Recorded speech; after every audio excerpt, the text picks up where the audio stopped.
শোনো রাজু, তানিয়া আমাকে সবকিছু বলেছে। স্ত্রীকে সুখ দিতে না পারলে তাহলে তুমি কিসের পুরুষ? তানিয়া বলেছে তুমি নাকি পুরুষত্বহীন, তোমার দ্বারা কখনো নাকি বাচ্চা হওয়ার সম্ভাবনা নেই।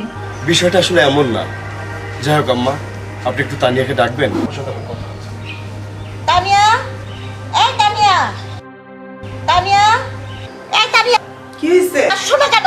না, আমি আসতে পারবো না।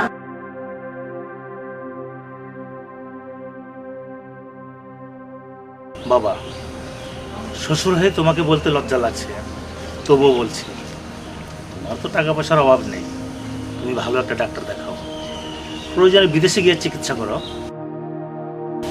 যদি সুস্থ হও তবেই তোমার সংসারে আমার মেয়েকে পাঠাবো, নয়তো না।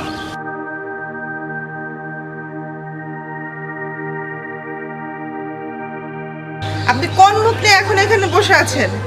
আপনার মতো হিজড়ার সাথে আমি সংসার করব না, আপনি চলে যান। আব্বা, দেশের বাইরে চিকিৎসা করালো এই রোগ ভালো হবে না।